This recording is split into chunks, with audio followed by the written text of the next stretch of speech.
Nous nous retrouvons pour la deuxième partie de cette vidéo où nous allons aborder cette fois les thèmes d'actualité. Donc on est directement sur la carte du ciel du soir, donc ce samedi 29 septembre. Donc il est 23h03 à ma montre.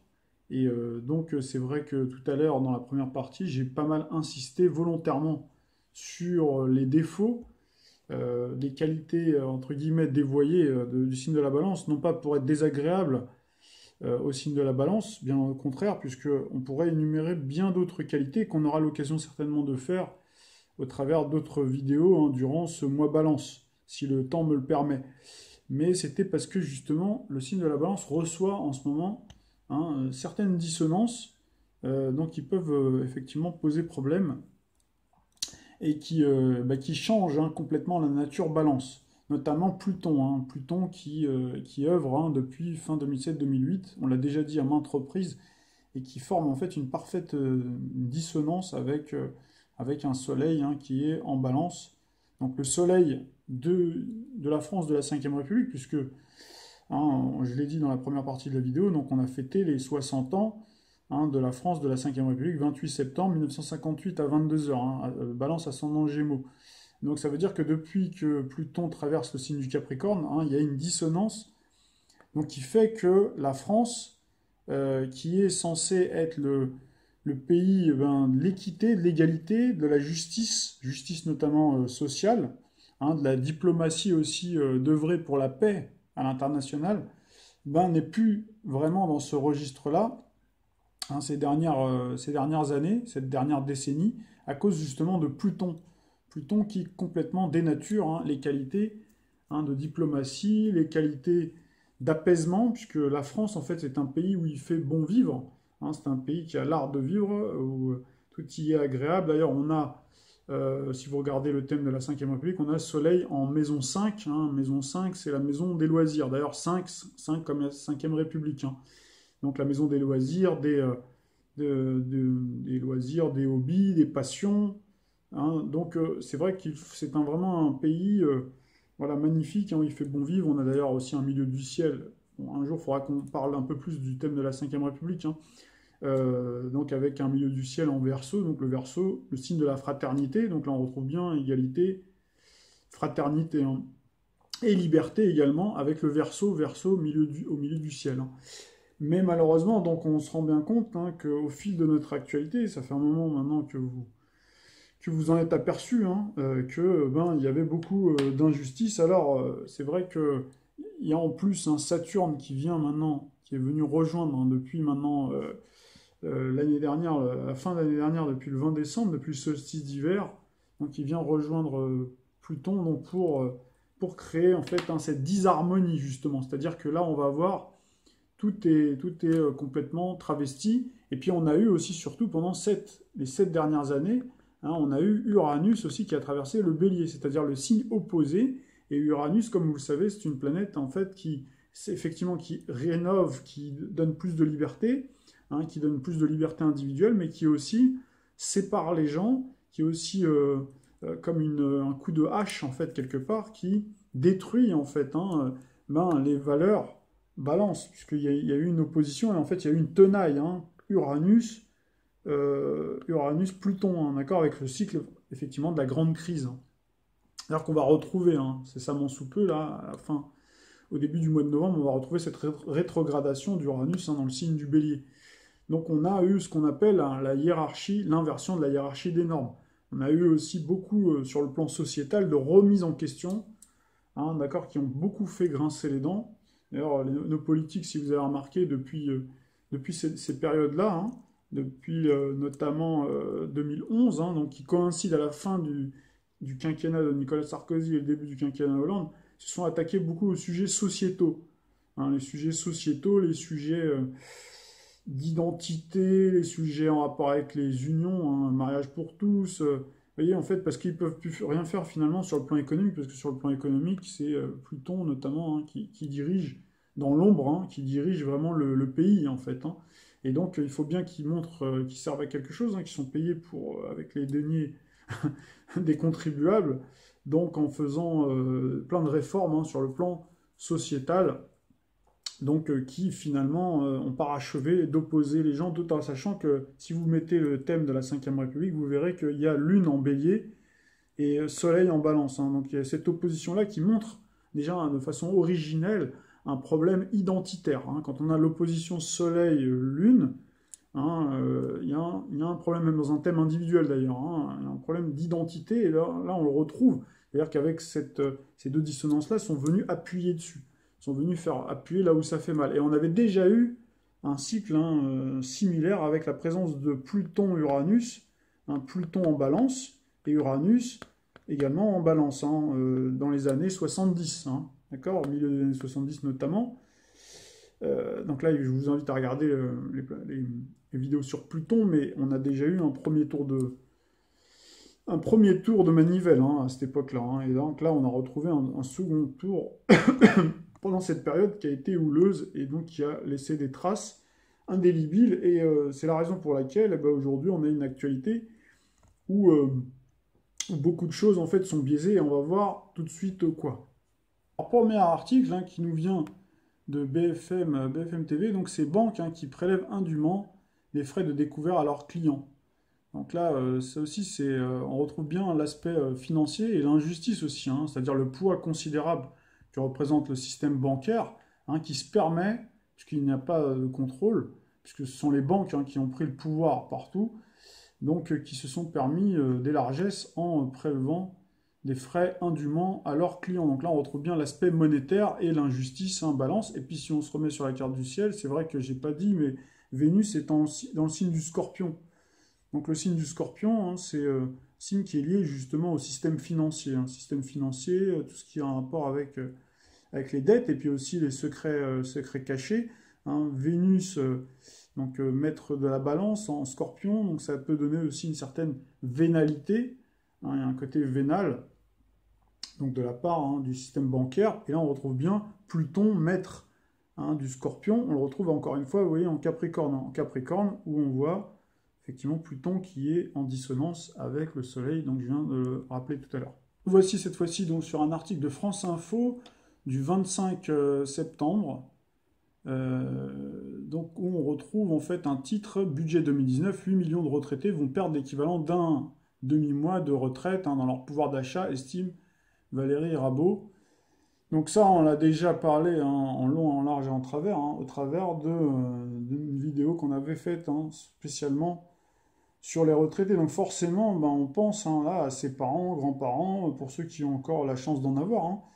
Donc c'est vrai que je dirais que là, il faut vraiment bien déceler, faire attention quand on vous parle justement des retraités qui doivent se sacrifier. Hein, on nous parle toujours de ce pays endetté, on veut culpabiliser les gens pour que les gens fassent des efforts. Donc c'est vrai que cette dette publique, je l'ai déjà rappelé à maintes reprises, a été fabriquée, hein, par un système. Donc c'est le système de l'argent-dette, hein, d'ailleurs, qui a été créé, si je me remets sur la carte du ciel, hein, donc on l'a déjà dit, à l'époque, il y a eu la fin du système monétaire, la fin de l'étalon or, hein, en 1971, le 15 août 1971, qui correspond d'ailleurs, hein, au début, vraiment à la fin du transit de Pluton en Vierge, et surtout le début du transit de Pluton en Balance, hein, d'accord. Et tout de suite après, derrière, on a eu la loi de 73, hein, la fameuse loi dont on a déjà parlé, donc qui a finalement créé ce système d'argent-dette, voilà, dont j'ai déjà parlé. Donc là, je vous réfère à d'autres vidéos, hein. C'est créé, en fait, aujourd'hui, on arrive en fait à une véritable chaîne de Ponzi planétaire. C'est une escroquerie mondiale. Donc là, on retrouve bien, hein, la fausseté, hein, dont on parlait tout à l'heure. C'est pour ça que j'ai insisté sur les défauts de la balance, hein. Ce n'était pas pour faire ombrage aux balances, mais parce que justement la balance, sur le plan mondial, en ce moment, est voilà, à cause de Pluton, hein, donc tout est dévoyé. Donc là, vous pouvez être assuré que ce qui est enlevé de toute façon à nos aînés va aller dans les poches, hein, pour amuser la galerie du monde de la finance, certainement pas dans des postes utiles et primordiaux, hein. Donc là, on retrouve bien, hein, les futilités, si vous voulez, hein. Donc d'ailleurs, j'avais déjà dit, ça c'était sur un post que j'avais mis sur Internet, sur Facebook. J'avais parlé dans 2011, il y avait un auteur qui s'appelle Stéphane Hessel, donc d'ailleurs qui est décédé depuis, c'était quelqu'un qui était très âgé, qui était auteur du livre Indignez-vous, dès 2011. Il avait invité les Français à s'indigner. D'ailleurs, on avait eu le mouvement des indignés à l'époque. Bon, on ne sait pas ce qu'il est devenu, mais en tout cas, c'est vrai qu'il va falloir bien plus que de l'indignation aujourd'hui pour faire reculer les personnes maintenant qui gouvernent, en tout cas les personnes qui sont dans l'ombre et qui gouvernent réellement, qui ont tous les pouvoirs, puisque on l'a dit depuis maintenant que Pluton a bien travaillé en Capricorne, il a trusté, il a vraiment pris le pouvoir, pris le contrôle donc du Capricorne. Capricorne d'ailleurs qui est gouverné aussi par Saturne, Saturne son premier maître, mais qui est aussi le deuxième maître de la balance. Donc là, on retrouve vraiment le contrôle qui est de plus en plus absolu. Plus le temps passe, surtout avec le renforcement de Saturne qui est venu rejoindre depuis peu maintenant, donc le Capricorne. Ensuite, nous avons un autre article, budget 2019 toujours, vous voyez que tout est en préparation. 4164 postes vont être supprimés de la fonction publique. Donc c'est un article de France Info du 24 septembre 2018. Donc là, malheureusement, encore une fois, on retrouve les coupes budgétaires et d'autres suppressions de postes dont on a déjà parlé, inhérentes à ce cycle Saturne-Pluton qui est en train de se former dans le signe du Capricorne. Donc là, on retrouve des injustices en fait. Donc là, on retrouve l'inversion, ou du moins, on ne retrouve pas l'équilibre justement, on retrouve un déséquilibre, puisque le fait de supprimer des fonctionnaires, alors tout dépend de quels fonctionnaires on parle, puisque les postes qui vont être ciblés, est-ce que ce seront vraiment les hauts fonctionnaires, les agents de commission, de comité interministériel, plus ou moins factices, en plus, des fois qui sont cumulards, qui touchent et cumulent des émoluments confortables aux frais du contribuable, ou ce sera des instituteurs, des professeurs, des agents hospitaliers, des policiers, c'est-à-dire toutes les fonctions régaliennes qui tiennent un État debout et rendent de fiers services à la communauté qui vont être touchés. Malheureusement, on peut craindre que là, on touche d'abord à toutes ces postes qui sont utiles, la justice, la défense, la police, toutes ces fonctions qui sont importantes, qui permettent de la cohésion. Donc là, on parle bien de cohésion, donc on parle bien de la balance qui permet justement cette cohésion de groupe. Donc là, on touche à la cohésion nationale, de la communauté nationale. Et puis aussi, on est là dans le grand mensonge quelque part. C'est-à-dire que là, on vous parle comme ça d'un tir groupé, mais si vous lisez bien dans le détail, vous verrez de toute façon, malheureusement, il y a de grandes probabilités qu'encore une fois, ce soit ces professions-là qui sont ciblées et pas les personnes justement qui font partie du sérail et puis qui profitent. Qui profitent justement du système pour faire passer des lois et des mesures qui vont aller contre l'intérêt du plus grand nombre pour finalement le profit d'une minorité. Mais ces gens-là, là on retrouve vraiment l'opportunisme de ces gens-là, l'ambition et l'opportunisme. Alors, autre article justement où on parle vraiment du grand mensonge, c'est-à-dire que là on vous dit, ou en tout cas de la grande manipulation, votre argent, pouvoir d'achat en octobre, vos salaires vont augmenter.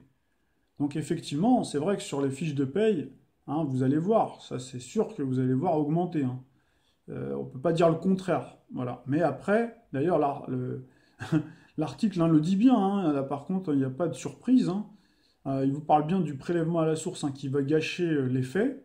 Donc là, j'avais expliqué un petit peu pourquoi. Je vous avais expliqué le fait qu'il y aura des prélèvements qui seront plus importants et indus, et puis que vous devrez vous battre avec l'administration fiscale sans doute pour récupérer votre argent, donc qu'on vous aura pris indûment sous prétexte de faux calculs ou de dysfonctionnement surtout de l'appareil qui a été mis en place. Voilà. Mais également, on a également surtout l'inflation aussi, l'augmentation vertigineuse des prix, donc qui n'est pas prise en compte, ou du moins où on vous reprend en fait ce que vous avez gagné d'un côté, on vous le reprend de l'autre notamment, puisque vous allez voir, d'ailleurs, je vais vous montrer un article où on vous parle de l'augmentation de l'essence, l'augmentation du tabac, l'augmentation de nombreuses taxes supplémentaires, donc finalement qui vont venir, ils le disent bien d'ailleurs dans l'article, engloutir les bénéfices. Donc finalement, et puis voilà, il vous parle de l'autre grain de sable. Donc en fait, c'est toujours pour donner un effet psychologique, hein. C'est-à-dire que c'est même pire que tout, puisque d'un côté, on vous donne l'effet psychologique que vous avez plus d'argent, donc du coup, vous allez dépenser plus. Mais en réalité, derrière, vous allez pas justement prendre, vous allez pas être prudent, si vous voulez. Vous allez manquer de prudence, pour certains en tout cas, hein. Certains vont manquer de prudence et vont pas voir en fait que ben, il y a ben, de l'autre côté plein d'entourloupes qui vous attendent, quoi, hein, par rapport à l'augmentation des prix, l'inflation qui n'est pas compensée. Voilà, par exemple, par l'augmentation des minima sociaux à la hauteur, hein, de l'inflation notamment, et puis ce Big Bang fiscal, moi je dirais plutôt que c'est plutôt un hold-up fiscal qui est en train de se mettre en place, mais forcément le résultat ne se verra pas immédiatement, se verra plutôt l'année, plutôt 2020 et les années futures, hein. D'ailleurs, 2020 correspondra. Il y a une personne qui me demandait à quoi va correspondre, hein, la conjonction parfaite de Saturne-Pluton en Capricorne. Et bien justement, je pense que c'est là où les gens vont se rendre compte, puisque Saturne, c'est en Capricorne, hein, on retombe dans la réalité, hein, la réalité du terrain. C'est-à-dire que là, on se retrouve face avec Pluton. Donc Pluton, c'est ce qu'on vous avait caché, tout ce qui a été dissimulé, hein, d'accord? Tout en sachant que voilà, il faut simplement lire. C'est vrai qu'en lisant, il y a quand même des articles encore qui vous expliquent l'effet pervers, hein, qui est en train de se mettre en place, l'effet un peu couperet qui arrive par derrière, le deuxième effet qui se coule, si vous voulez. Mais c'est vrai que quand on écoute, moi c'est vrai que de temps en temps je jette quand même un coup d'œil, même si aujourd'hui je regarde plus la télé, mais je regarde histoire de quand même de voir un petit peu comment on vous présente les informations. C'est incroyable comment on minimise les mauvaises nouvelles et puis on met le focus, hein, sur ce qui va plaire. Donc là on retrouve bien le côté séduction, encore une fois, de la balance. Alors vous avez également notre cher président de la République qui tente un monde honorable de se réconcilier un petit peu avec les Français. D'ailleurs, vous avez vu, je crois qu'il a été dans une maison de retraite pour essayer voilà, de faire bonne figure, après avoir, vous voyez, d'une main matraqué, parce que ça c'est en cours, de toute façon ça ne va pas changer, hein. D'un côté, ben, les retraités, les seniors vont se faire vraiment piller, et puis de l'autre côté, bon, bah, il va dans les maisons de retraite pour essayer de les caresser dans le sens du poil, quelque part. Vous voyez, là encore une fois, on est dans la tentative de séduction. Et d'ailleurs, vous voyez qu'il regrette également d'avoir utilisé l'expression les Gaulois réfractaires au changement. On voit qu'il essaye un petit peu de... Là, on retrouve bien le côté, la réconciliation, la séduction, donc balance, mais derrière, voilà, il faut se méfier, justement, puisque derrière, ben, tout continue de toute façon, hein. C'est pas pour autant. Là, c'est vraiment plutôt dans la rhétorique, hein. On retrouve bien la rhétorique, la communication, parce que aussi il y a les sondages. Bon, c'est une manière parce que les sondages de toute façon, ce sont la plupart, hein, sont tous faux, hein, les sondages qu'on vous présente. Hein, ces instituts de sondage, vous savez à qui ils appartiennent. Donc de toute façon, il faut qu'ils remontent. Alors voilà, tout est déjà scénarisé. Il faut qu'ils fassent cette forme de mea culpa, cette contrition dont on a l'habitude maintenant avec nos politiques, hein. À chaque fois, c'est toujours un peu la même rengaine, hein. Là, il y a été à boulet rouge, hein, vous avez pu le voir d'ailleurs depuis des mois et des mois. Et puis là, vous voyez, ça me fait penser un petit peu, je vais être très provocateur, mais je dirais que la France, hein, me fait penser à une femme battue. Vous savez, les femmes battues, malheureusement, moi j'en ai déjà eu dans mes consultations, et les pauvres, elles se rendent pas compte, mais à chaque fois elles retournent vers leur mari qui les bat. Voilà, c'est le syndrome un petit peu de Stockholm quelque part, quoi, hein, pour faire très court, hein. Et donc, c'est-à-dire qu'à chaque fois, elle pense qu'il va la personne va se calmer, a fait son mea culpa, alors que juste avant, bon, bah, il lui a mis des belles roustes, hein, et qui parfois, vous avez vu, hein, les statistiques, beaucoup de femmes d'ailleurs décèdent, hein, des coups de leur mari, hein, malheureusement.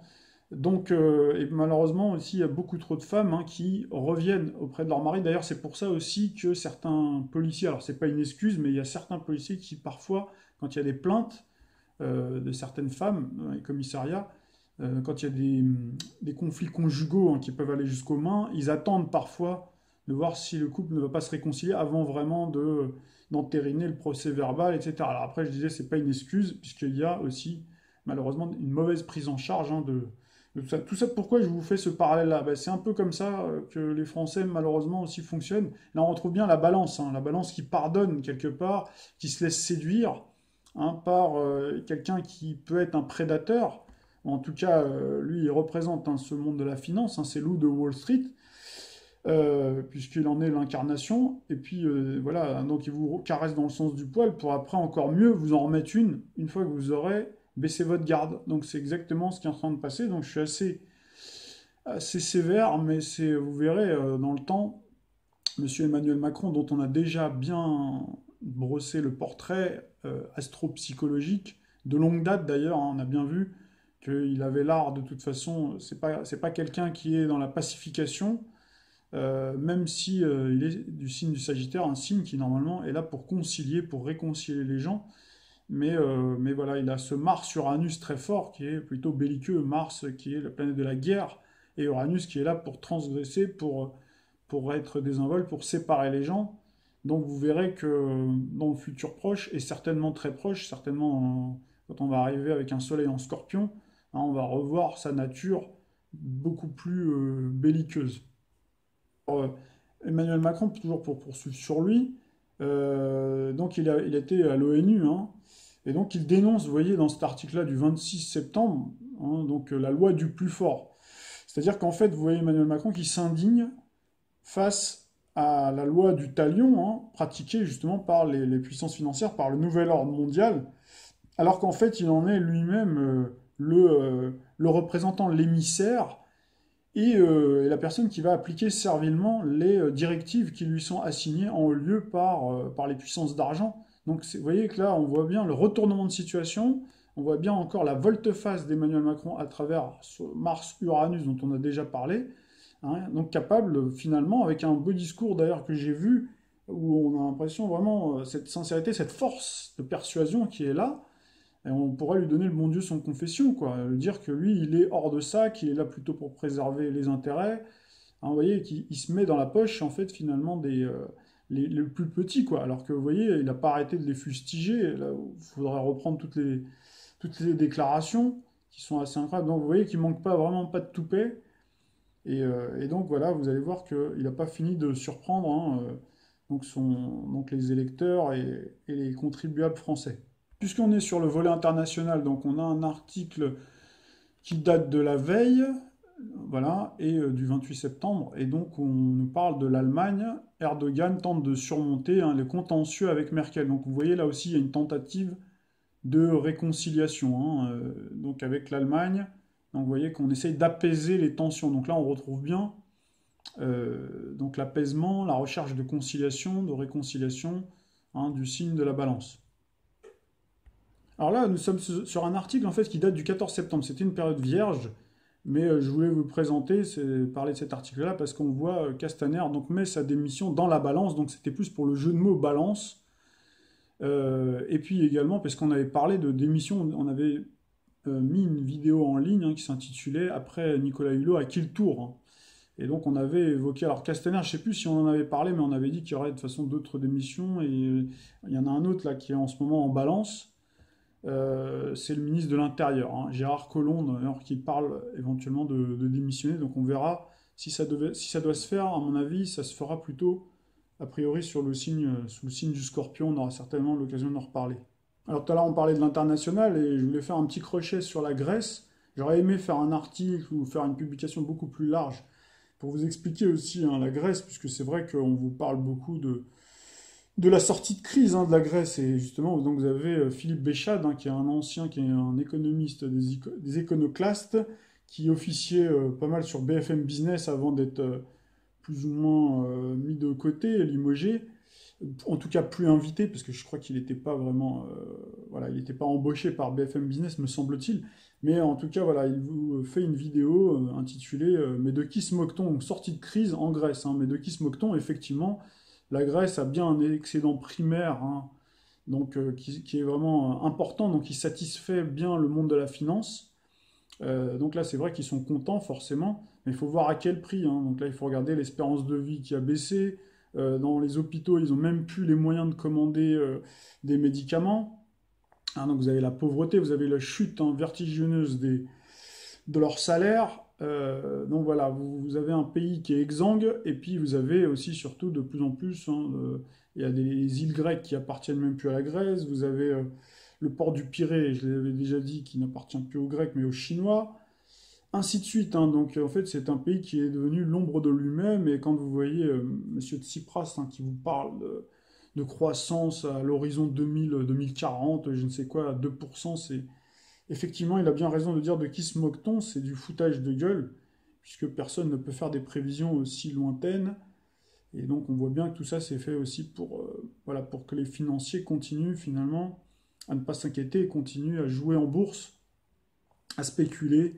Voilà, donc si vous voulez regarder cette vidéo, elle est intéressante, mais il y en a bien d'autres. Poursuivre aussi sur la Grèce quand même. C'est vrai que je tiens quand même à le rappeler aussi, parce qu'on a entendu beaucoup d'inepties pendant des années. Donc en fait, ce pays a bien été victime, la première grande victime des prédateurs de la haute finance mondiale, puisque en fait on a fait entrer donc ce pays dans la zone euro en 2001 en sachant pertinemment que ses comptes étaient déséquilibrés. Donc là on retrouve bien le déséquilibre, voire même truqué. Et c'est un peu comme un particulier à qui on prête en sachant qu'elle ne remboursera jamais, mais dont on pourra après lui prendre ses biens en fait, en se gavant d'abord sur les intérêts d'emprunt tant qu'il peut rembourser. D'ailleurs, c'est ce qui s'est passé. Vous avez pu voir les huissiers de la Troïka qui ont été envoyés à une époque, dans les années très vite, 2011-2013 surtout, au plus fort de la crise grecque, FMI, BCE, Commission européenne. Et donc on a saisi tout, les voitures, la voiture, les meubles, tous les biens grecs jusqu'au bac à glaçons dans le frigo. Et donc, résultat des courses, je viens de le rappeler, le pays est exsangue. Donc voilà, pour moi, je le dis, c'est un laboratoire à ciel ouvert, un laboratoire expérimental grandeur nature, que ces apprentis sorciers de la plutocratie mondiale ont fait.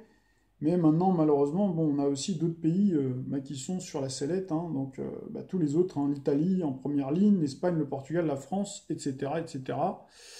Alors, donc là, pour cet article-là, là aussi, encore une fois, on parle d'équilibre, donc équilibre financier cette fois-ci. Donc l'article date du 25 septembre 2018, bien entendu, et donc c'est un article du Sud-Ouest qui vous parle de l'augmentation des taux d'intérêt aux USA. Donc faut-il craindre une nouvelle crise financière?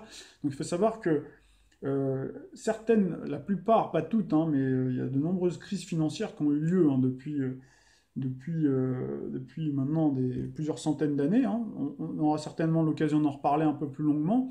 Souvent, elles se sont faites avec des éléments forts en balance, voire même sous le signe de la balance, comme ça a été le cas, par exemple, sous la crise du 19 octobre 1987. La crise boursière de 1987, c'était bien sous le signe de la balance, le signe de l'équilibre.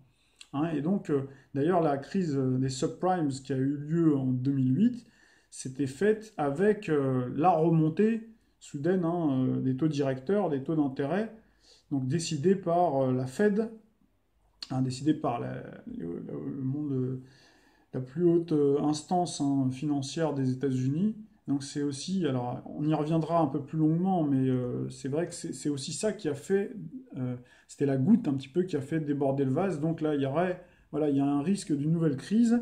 C'est vrai que là, les économistes nous reparlent maintenant de 2019, après ils nous reparlent de 2020, d'autres 2021. Il y en a qui nous disent même 2021, peut-être pour fêter, entre guillemets, les 50 ans de la fin de Bretton Woods, la fin de l'étalon or, le jour où donc le président américain Richard Nixon, le 15 août, donc 1971, pendant que tout le monde était en vacances, a dit à tout le monde d'aller se faire voir, quoi. Donc voilà. Donc tout est possible. Moi, j'avais donné quelques éléments. On va voir déjà sur cette période-là, puisqu'on y est sur la période du mois d'octobre qui arrive. J'avais donné des dates entre le 9 et la fin du mois d'octobre, à peu près, 11 octobre. J'avais dit qu'il pourrait y avoir une fluctuation. Voilà. Maintenant, on aura l'occasion d'en rediscuter un peu plus longuement. Est-ce qu'il ne va pas y avoir une rétention encore plus importante du système financier, des hautes instances de la finance qui contrôlent aujourd'hui, comme j'avais expliqué maintenant, la finance mondiale ou le système monétaire, donc qui va continuer voilà, de manière perpétuelle à approvisionner, à abreuver en liquidité. Voilà, le temps qu'il y a une razzia qui est faite sur tous les biens, hein, nos biens collectifs, dans un premier temps, services publics, c'est en cours, et puis après nos biens privés, hein, notre argent, notre épargne, etc. Pour le moment venu, après, faire table rase, hein, c'est-à-dire faire ce qu'ils savent faire le mieux, un crack boursier, hein. Donc voilà, pour après remettre les comptes à zéro, faire ce qu'on appelle ce fameux reset, et ça peut arriver, donc on aura certainement l'occasion d'en reparler un peu plus longuement. Donc soit, pourquoi pas, c'est encore possible, malheureusement, on espère que ça n'arrivera pas, mais vu comme c'est parti, ce n'est que reculer pour mieux sauter, mais plus ils reculeront, et plus la crise, le crack sera beaucoup plus important, beaucoup plus grave, quoi, quelque part. Puisqu'ils n'ont pas résolu, ils n'ont pas pris, contrairement à tous les mensonges qui sont répétés en boucle par plein d'économistes, hein, qui vous disent qu'il y a eu plein de garde-fous qui ont été mis en place, etc., alors que c'est complètement faux, et ça, les financiers, la plupart, hein, ceux qui sont lucides, vous diront que de toute façon, ce n'est pas du tout le cas, et qu'il n'y a pas, il y a aucun garde-fou, bien au contraire, hein. On a continué comme avant, voire même à faire pire, hein. Et c'est comme un peu une fuite en avant, donc le jour, effectivement, c'est comme un bouchon, hein. Donc vous bloquez, et puis la pression est tellement forte, tellement forte, tellement forte, qu'à un moment donné, le bouchon, comme un bouchon de champagne, saute. Sauf que là, on sablera pas le champagne, bien malheureusement. Alors nous avons parlé politique, finance, politique internationale, et donc là on va parler un petit peu consommation, pardon, et donc comme vous le savez, Vénus, hein, gouverne aussi le taureau dont on avait vu, hein, qu'on avait le transit d'Uranus, hein, depuis peu maintenant, qui va amorcer sa rétrogradation, qui est en train de rétrograder, pardon, mais qui va rétrograder dans le signe du Bélier, puis ensuite revenir par la suite pour les 7 prochaines années dans le signe du Taureau. Et on a justement il y a 4 jours, donc pourquoi les frites, hein, dans nos assiettes vont être plus petites. Donc là, on peut se poser la question, savoir est-ce que ce ne serait pas les effets justement d'Uranus, hein, la pince coupante, hein, le sécateur du système solaire, donc qui est en Taureau, en signe de terre, signe de la nature et de l'alimentaire. Donc là, on retrouve bien la terre, la pomme de terre, hein, et l'alimentaire. Donc là, il est probable, hein, qu'après la mini-pénurie du beurre de l'automne dernier et l'augmentation spectaculaire des prix des fruits et légumes, hein, que ce soit autour de la pomme de terre, de rétrécir au lavage. Donc ça, on l'avait déjà dit dans nos prévisions 2018, prédiction-prévision, ainsi que dans nos vidéos sur les effets d'Uranus, hein, sur Uranus en taureau. On avait d'ailleurs employé les métaphores gagner son beurre, ou encore, hein, gagner sans patate, hein, pour parler d'argent. Donc là, on voit que la frite sera beaucoup moins large, ou en tout cas moins grande.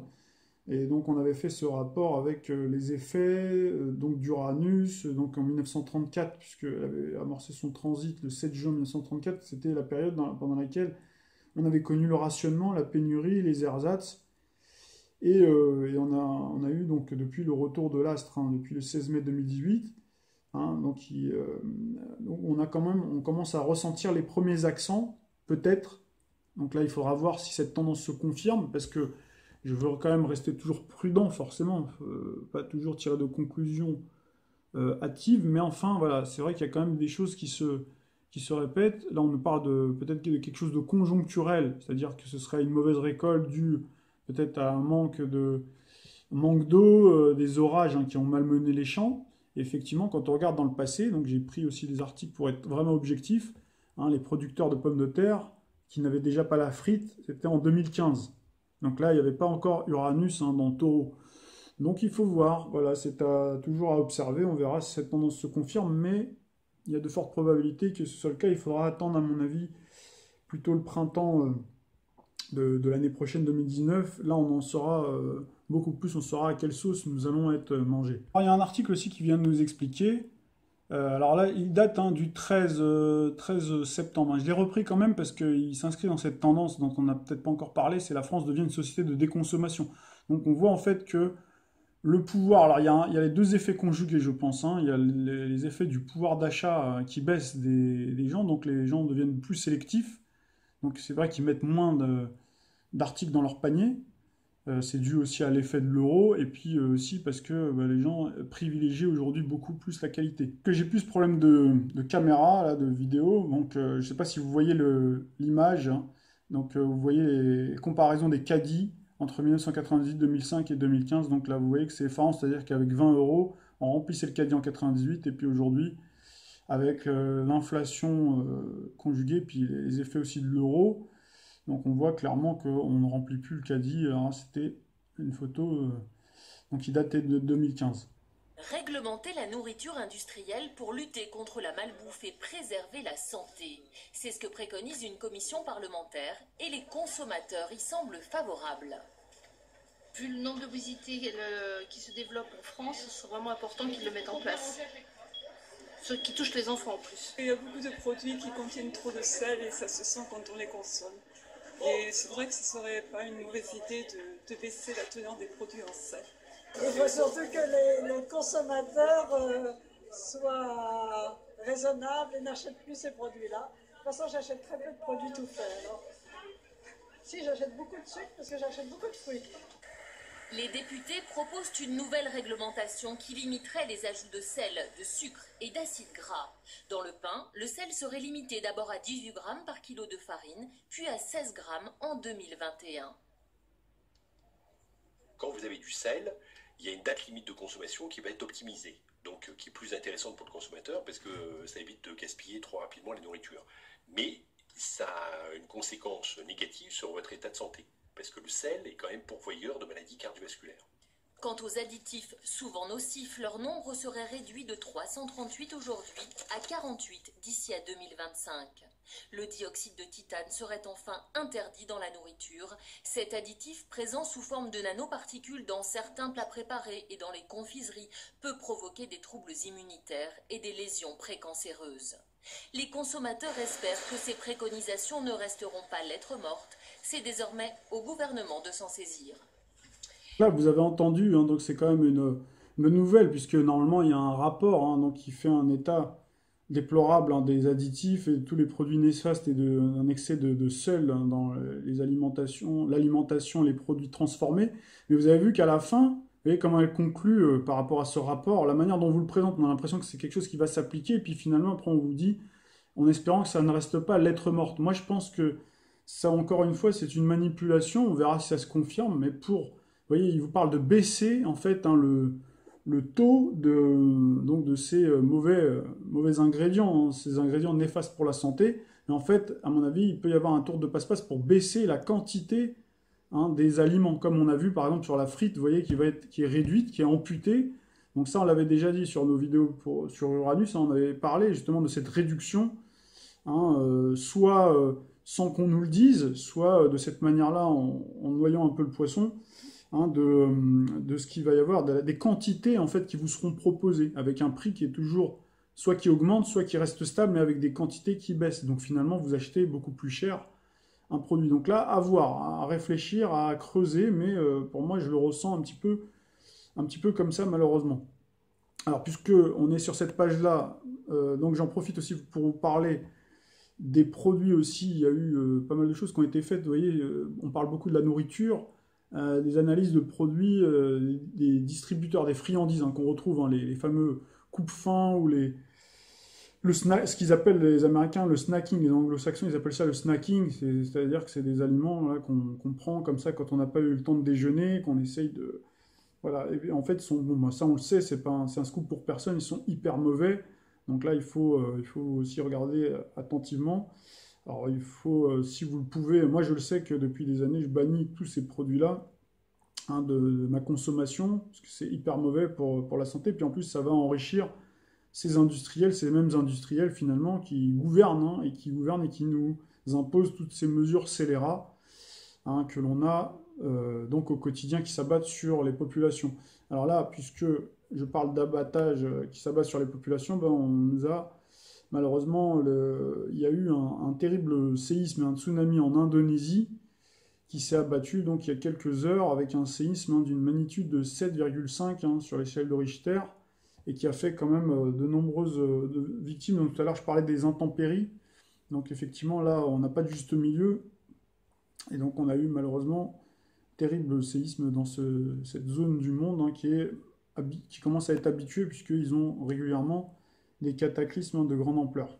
Je voulais également vous parler de cette indignation en Dordogne après la destruction d'un bassin gallo-romain. Donc là, je sais que ça a suscité l'indignation de Stéphane Bern, notamment en tête, donc il crie au scandale.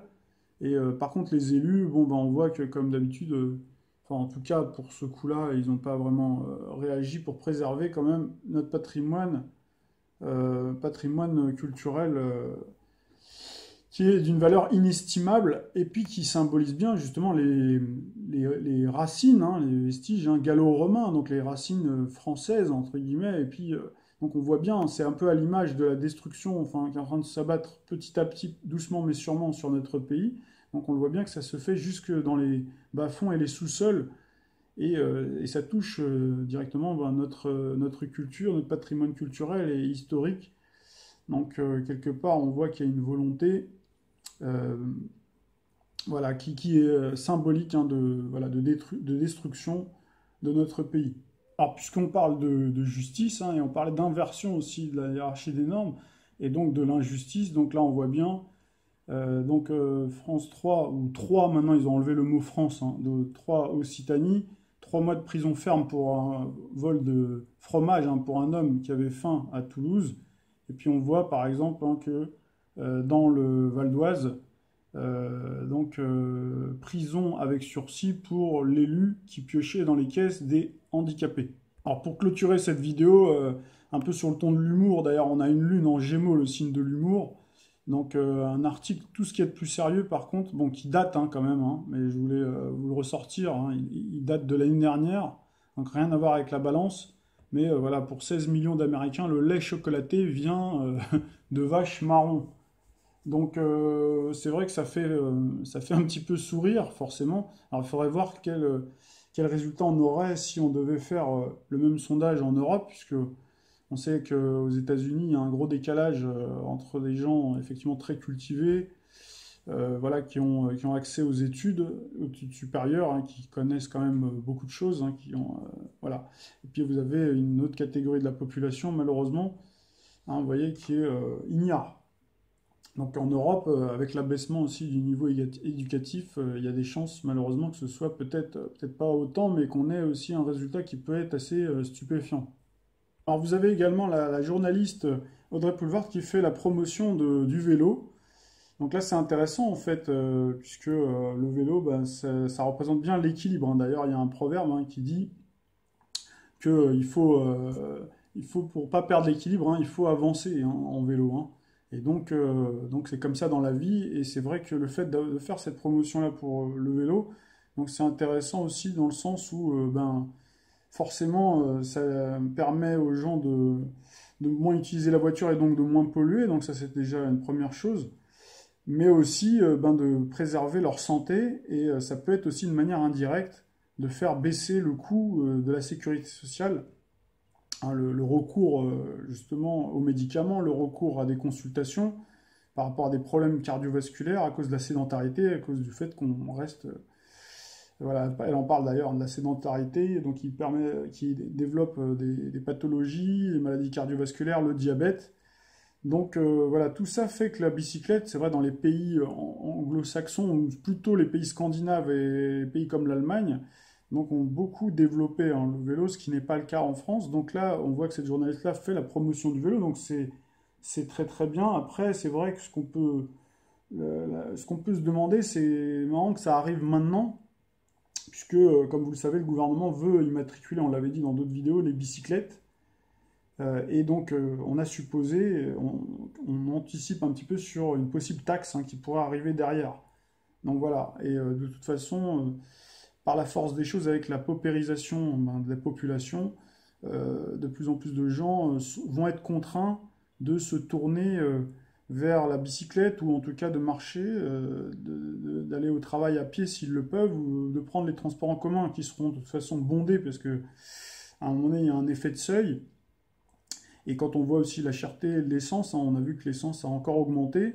Donc c'est vrai que pour un ménage qui gagne 100 000 euros par mois ou 10 000 euros, ben 7 centimes de plus, c'est pas grand-chose. Mais pour quelqu'un qui gagne 1 000 euros, qui est un smicard, pour lui, mis bout à bout, ça devient très cher. Enfin voilà, donc on terminera cette vidéo qui a été assez longue sur la deuxième partie, sur ce sujet-là. Et puis je vous dis à très bientôt pour une prochaine vidéo.